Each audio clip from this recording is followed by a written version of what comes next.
Here's solutions for quiz 5 for math 111. We're given f of x, given g of x, and asked to find and simplify g of f of x.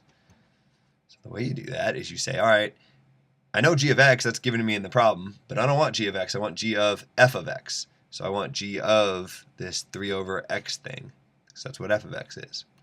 So then you go over here to g of x, and you write this thing, except everywhere you see an x, you replace it with 3 over x.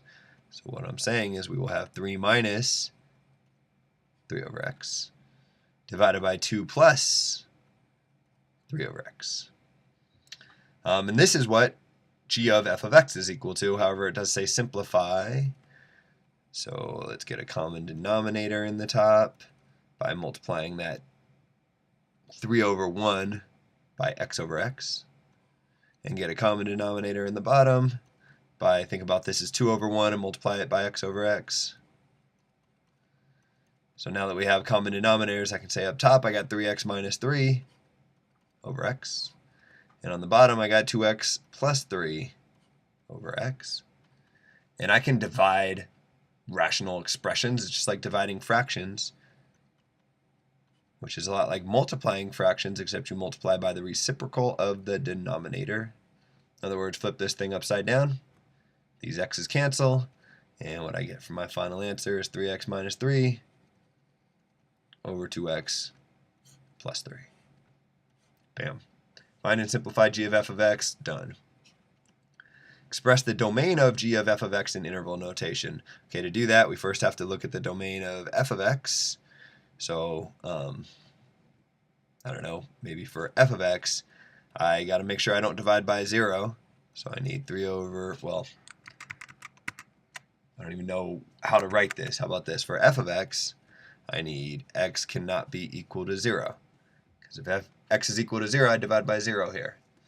But for the composite function, I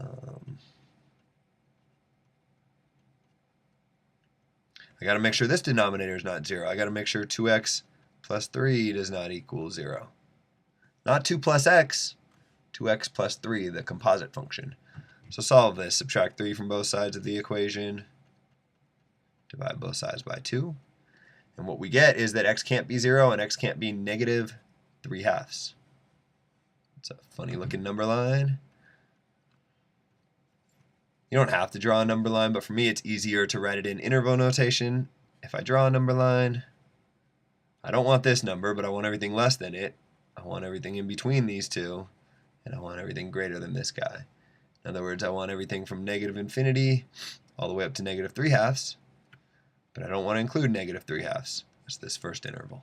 Then I want everything in between negative 3/2 and 0, but I don't want to include either of those guys. And then finally, I want everything from 0 up to infinity.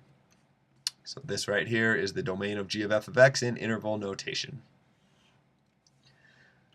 Okay, let f and g be the graphs shown below. Estimate all these guys. G of f of 2.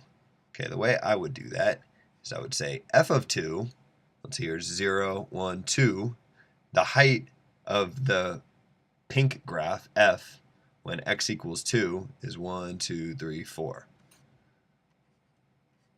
So f of 2, well, said it right, wrote it wrong. F of 2 is equal to 4.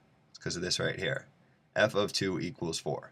So really what this question is asking for is what is g of 4? And I can figure out g of 4. That's saying when your x value is 4, 1, 2, 3, 4, what is the height of this blue graph g? I don't know, 1.2 maybe, 1.3? Say it's about 1.3. Okay, same idea. F of g of 5. Okay, well, g of 5, 1, 2, 3, 4, 5, is saying what is the height of the blue graph here? Looks like it's 2. So g of 5 equals 2. So this question is just asking what's f of 2. Let's see if I count over 2. 1, 2. The height here, I think we've already said this, is 1, 2, 3, 4. F of 2 equals 4. F of 6. Okay, that's f of, got to figure out f of 6. Figure out f of 6, you go over 6, 1, 2, 3, 4, 5, 6, and say what is the height of the pink graph here? 1, 2, 3. It looks like it's 3 to me. So this question is asking me what's f of 3. f of 3, I go 1, 2, 3. What's the height of the pink graph here? 1, 2, 3. Not quite 4. I don't know, 3.7 maybe?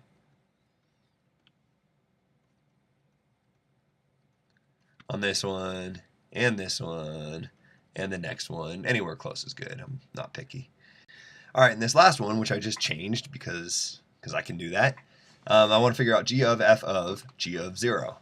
Okay, the way I'll figure that out is I'll say that is just g of f of, let's figure out what g of 0 is. G of 0 is saying when your x value is 0, right here, what is the height of g? 1, 2, 3, 4, 5, 6. G of 0 equals 6. So really what this question is asking for is what is g of f of 6? You can figure that out. That's just g of, let's figure out what f of 6 is. F of 6 is saying 1, 2, 3, 4, 5, 6. When your x value equals 6 here, what is the height of f, the pink graph? Looks like the height is 1, 2, 3. F of 6 equals 3. So really what this question and this question are asking for is just what's g of 3. Saying your x value is 3, 1, 2, 3. What is the height of g here? I don't know, looks like about 0.7 to me, something like that. It's estimated at about 0.7. You could estimate this one and this one and this one a little bit closer if you calculated the slope of these lines and kind of linearly interpolated between. You don't have to do that. You can just eyeball it. I don't care. Something like this is close enough.